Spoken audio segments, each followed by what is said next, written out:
শ্রীকৃষ্ণ জপ শ্রীকৃষ্ণ লহ শ্রীকৃষ্ণের নাম রে যে জন শ্রীকৃষ্ণ ভজে সে হয় আমার প্রাণ রে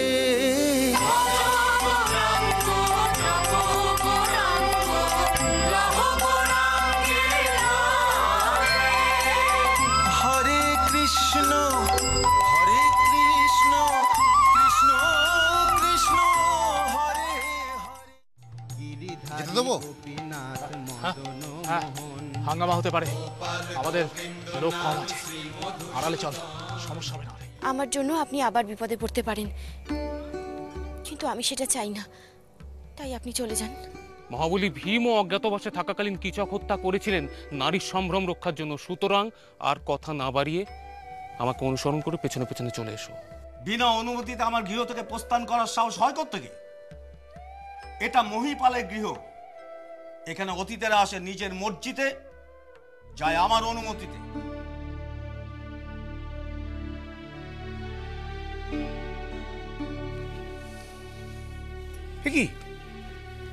কি করছো সচি?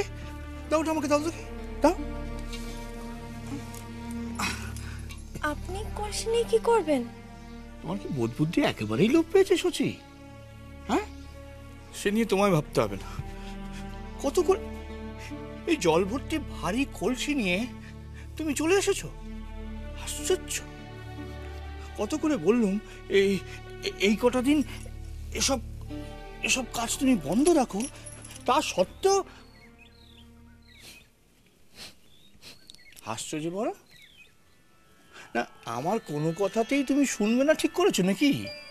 ছি ছি, আপনার কথা না শুনলে আমার তো নরকেও ঠাঁই হবে না। এই তো নরকে যদি ঠাঁই পেতে না চাও, এসব কাজ কয়েকদিনের জন্য বন্ধ রাখো। আমি এবারের বউ, আমি এসব কাজ করব না তো কে করবে শুনি? ও বুঝেছি। দেখো, ওই শ্বশুর শাশুড়ির মন জুগিয়ে চলার বয়ারামটা না কদিনের জন্য বন্ধ রাখো, বুঝেছো? হ্যাঁ শোনো, আমাদের সন্তানের এই পৃথিবীতে ভূমিষ্ঠ হওয়ার সময় এসে গেছে। কেমন? এই কটা দিন তোমাকে একটু সাবধানে থাকতে হবে সচি। ও আমার কিচ্ছু হবে না। কি হবে আর কি হবে না সেটা কি কেউ বলতে পারে? বিপদ কি আর বলে কয়ে আসে সচি? এই কারণেই তো এই অবস্থায় তোমাকে আমি নবদ্বীপ নিয়ে যেতে চাইছি না। অতটা পথের ধকল তুমি সইতে পারবে না সচি। আপনি আমাকে নিয়ে বড্ড বেশি চিন্তা করছেন। চিন্তা কি আর এমনি এমনি করি সচি? পরপর 8টা সন্তান আমাদের নষ্ট হয়ে গেল। তারপর হলো কি, ওই বিশ্বরূপ আমাদের ঘরে এলো। তার 8 বছর পর আবার তুমি মা হতে চলেছ। জানো, আমাকে এক পণ্ডিত ব্যক্তি হাত গণনা করে বলেছেন, আমাদের এই 10ম সন্তানের জন্য আমাদের দুজনেরই ইহকাল পরকাল সুখমণ্ডিত হবে। জানো সচি, সেই কারণেই না আমার মাঝে মাঝে খুব দুশ্চিন্তা হয়। কিন্তু সংসারে থেকে আমি কি বসে থাকতে পারি? খুব পারো। তোমাকে বিশ্রাম নিতে হবে, চলো। আর আমাকে বলে দাও আমার কাজ কি? ছি ছি, আপনাকে দিয়ে আমি আমার কাজ করাবো? এতে আমার মহা পাপ হবে, সে আমি চোখেও দেখতে পারবো না। তার চাইতে আপনি প্রথমেই আমায় বাপের বাড়ি পাঠিয়ে দিতে পারতেন। সেখানে মা, বৌদি, বোন আমায় দেখতো, আপনি নিশ্চিন্ত হতে পারতেন। কেন? এখানে তোমার সেবা যত্নের কি অভাব হচ্ছে শুনি?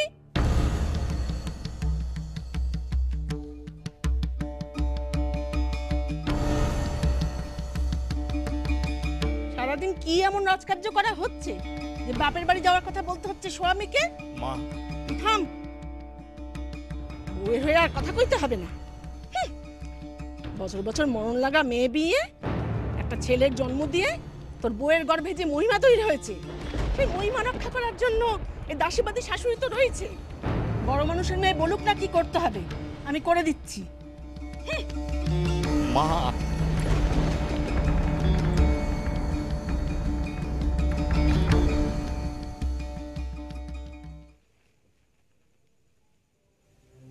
হরে কৃষ্ণ কৃষ্ণ কি করো হরিদাস? হরে কি কৃষ্ণ। করো?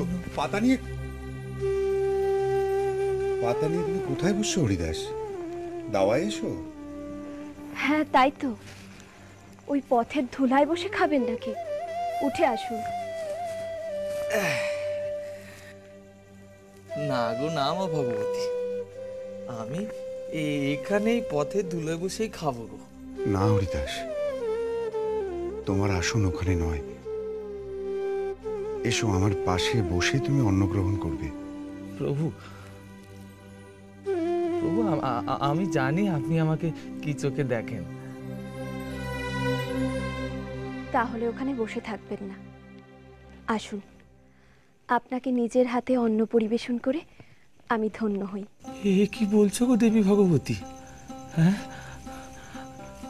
তোমাদের হাতে অন্ন গ্রহণ করে তো ধন্য হই আমি গো, কিন্তু আজ আমি এখানে পথে ধুলোয় বসেই খেতে চাই।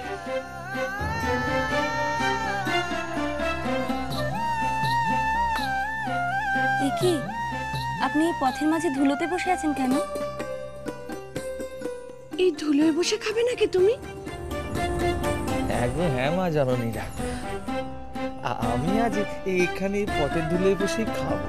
কিন্তু হরিদাস, কেন? প্রভু প্রভু, নবদ্বীপ যে আজ কৃষ্ণ ভক্তদের ডাকে কৃষ্ণময় হয়ে উঠেছে গো।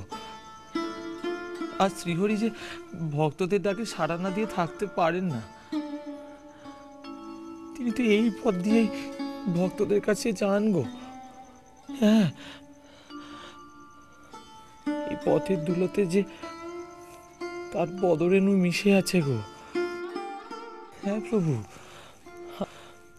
আমি জানি এই এই পথের ধুলোতে বসা যে পরম সৌভাগ্যের, মহা তৃপ্তির প্রভু, মহা তৃপ্তির। আমি আমি এই পথের ধুলোতে বসে খেতে চাই গো। তোমরা আমাকে এখান থেকে উঠতে বলো না গো, এখান থেকে আমাকে আর উঠতে বলো না গো। হরিদাস, তোমার মতো কৃষ্ণ প্রেমী সত্যিই নবদ্বীপে বিরল। খাও হরিদাস, তুমি ওখানে বসেই তোমার অন্ন তুমি গ্রহণ করো। তবে তাই হোক, কিন্তু তোমরা এসব কেন নিয়ে এসেছো? আমরাও আজ ঠাকুরকে নিজের হাতে খাওয়াতে চাই। এ গ্রাম ও গ্রাম করে ঘুরে বেড়াই, না জানি আবার কবে দেখা পাবো, তাই আমরাও রান্না করে নিয়ে এসেছি। তাহলে আর বিলম্ব কেন?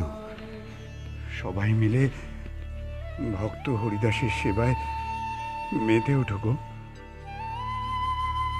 তুমি শুক্তো খেতে ভালোবাসো, তাই তোমার জন্য শুক্তো করে এনেছি। আমি ক্ষীর এনেছি। বাবা, হরে কৃষ্ণ। আর আমি আলু ভাজা, ডাল, ভাত।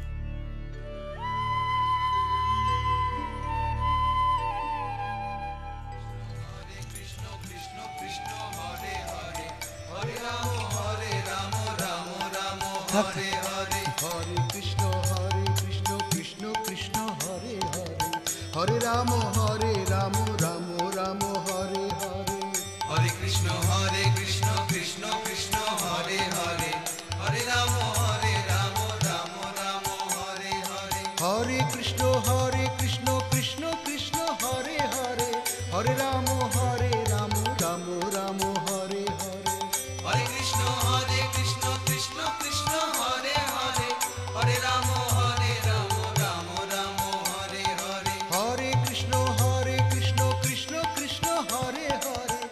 রাম রাম রাম হরে। বৌদি, ও বৌদি, খেতে বসবে না? কি করে বসবো?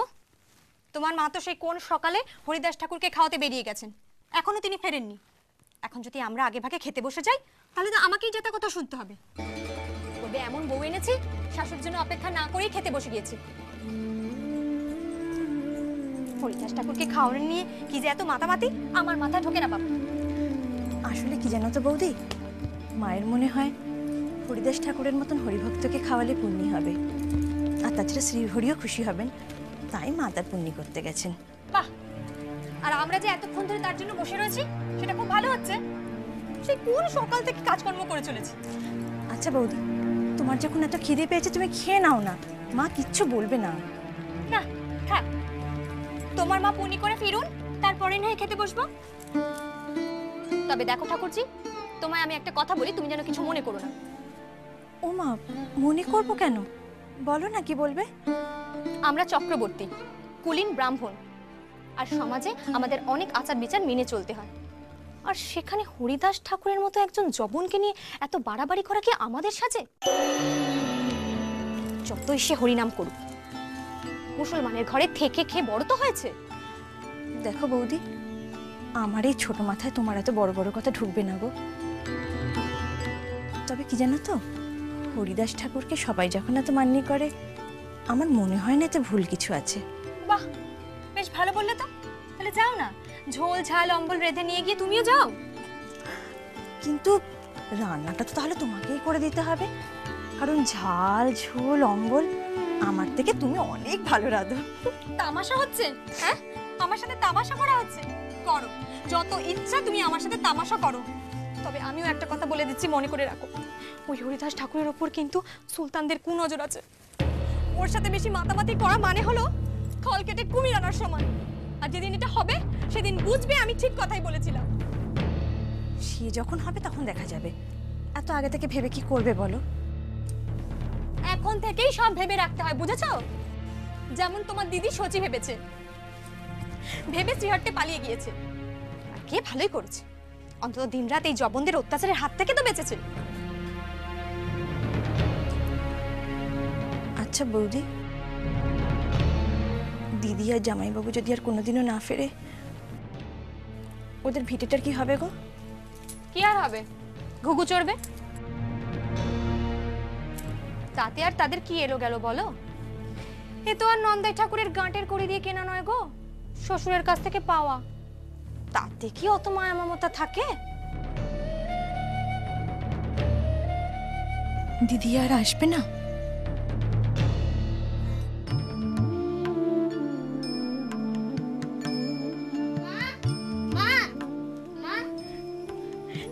আয় বাবা, কোলে। না, আমি তোমার পাশে বসছি, কোলে বসবো না। কেন? বাবা বারণ করেছে, তোমার পেটে ভাই আছে তো তাই। আচ্ছা মা, ভাই কি এখানে হবে না মামার বাড়িতে? এখানে। এখানে? মামার বাড়িতে হলে ভালো হতো। আচ্ছা মা, আমরা কি আর কোনোদিন মামার বাড়ি যাব না? আসলে তোমার বাবা ওখানে যেতে চান না, ওখানের অবস্থা তো ভালো নয়, তাই। কিন্তু আমার তো ওখানেই বেশি ভালো লাগে। ওখানকার গাছগুলো বাতাসে কিরকম দোলে জানো? কিরকম? ঠিক যেমন সবাই কৃষ্ণ নাম করবার সময় দোলে, ঠিক সেরকম। আচ্ছা মা, ওই গাছপালাগুলো কি কৃষ্ণ নাম করে? হ্যাঁ, করে হয়তো, কিন্তু আমরা শুনতে পাই না।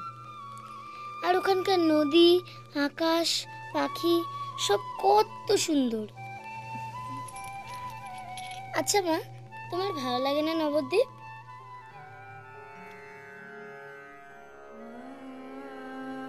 দাদু, ও দাদু, একটি বারের দিকে আয় তো। যাচ্ছি ঠাকুমা।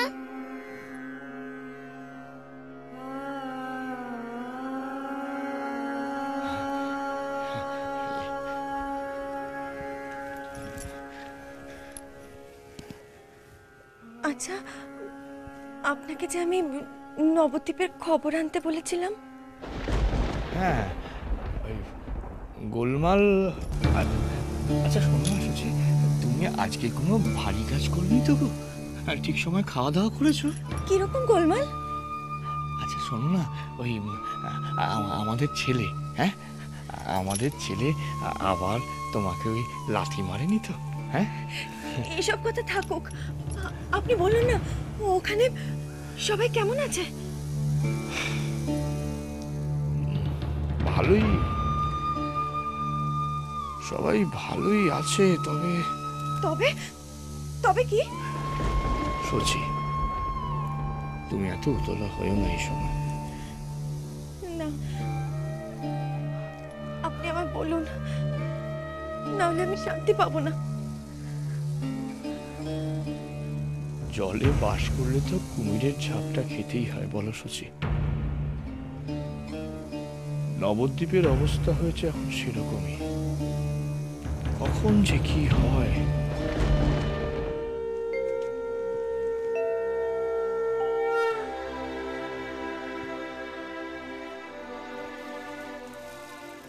এই সময় তুমি গৃহে আজ অধ্যাপনার কাজে গেলে না যে? শুধু আজই নয় বাবা, ভবিষ্যতে আবার কবে যেতে পারবো সে ব্যাপারেও আমি অনিশ্চিত। কেন, কি হয়েছে? সুলতানের অত্যাচারে আমাদের গ্রামের পড়ুয়াদের পিতামাতারা বড়ই আতঙ্কিত। তারা তাদের সন্তানদের অধ্যয়নে পাঠাতে চাইছেন না। আসলে নগর কোটালের দলবল, ভগবত, ব্যাকরণ সমস্ত কিছু পুড়িয়ে দেবার পর তাদের ধারণা হয়েছে তাদের সন্তানেরা যদি পড়াশুনো করে তারাও আমাদের মতো হয়ে যাবে, আর কোটালের দলবল হামলা করবে। সুলতানের অত্যাচারে নবদ্বীপ থেকে শিক্ষা, সংস্কৃতি সব লোপ পাবে দেখছি। জগন্নাথের আশঙ্কাই তাহলে সত্যি হতে চলেছে। ভালোই হয়েছে ওরা শ্রীহট্টে ফিরে গেছে। ওখানে শাস্ত্র চর্চা, বিদ্যাভ্যাসের উপযুক্ত পরিবেশ আছে। বিশ্বরূপ মানুষের মতন মানুষ হতে পারবে।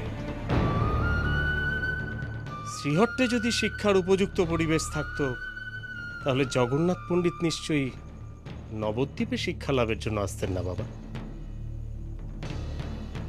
কি বলতে চাইছো তুমি? না, আসলে জগন্নাথ পণ্ডিতের এভাবে শ্রীহট্টে চলে যাওয়াটা আমার অনুচিত বলে মনে হয়েছে। অনুচিতের কি দেখলে তুমি? আসলে বাবা, ওনার মতো একজন পণ্ডিত ব্যক্তির এ ধরনের আচরণ আপনার স্বার্থপরতার লক্ষণ বলে মনে হয় না? তুমি কাকে কি বলছো সে জ্ঞান তোমার আছে? আমাকে ক্ষমা করবেন বাবা। জগন্নাথ পণ্ডিত এই নবদ্বীপে এসে তার পাণ্ডিত্য লাভ করেছেন। আমাদের শচীর সঙ্গে তার বিবাহ এখানেই হয়েছে, তার সমস্ত কিছু এখানেই। অথচ যেই মুহূর্তে দেখলেন নবদ্বীপের পরিস্থিতি উত্তপ্ত হয়ে উঠেছে, অমনি উনি শ্রীহট্টে পালিয়ে গেলেন। এটা কি একজন পণ্ডিত ব্যক্তির যোগ্য আচরণ? ছি ছি হিরণ্য, নিজের ভগ্নিপতি সম্বন্ধে তোমার এই মনোভাব থেকে আমি স্তম্ভিত হয়ে যাচ্ছি। জগন্নাথকে তোমার এত ছোট মনে হলো? না আসলে বাবা, যত শীঘ্র সম্ভব এই মনোভাব ত্যাগ করো।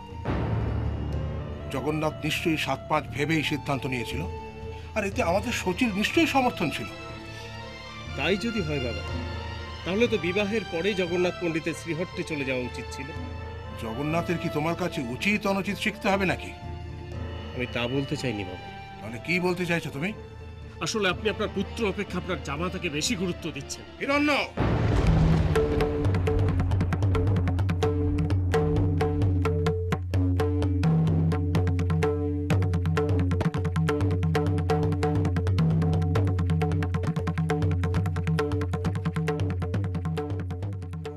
সত্যি দিন দিন নবদ্বীপটা নরকে পরিণত হচ্ছে।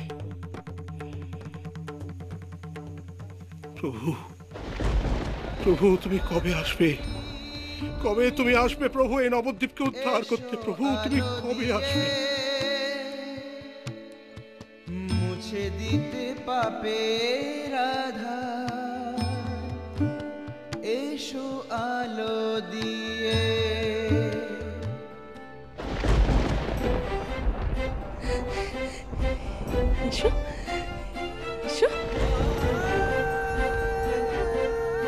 অস্থির হয়ে না মা, ওই ভগবান শ্রীকৃষ্ণ তোমার ঘরেই আসবেন, তাই তিনি ঠাঁই নিয়েছেন তোমার পুত্রবধূ শচীমাতার গর্ভে।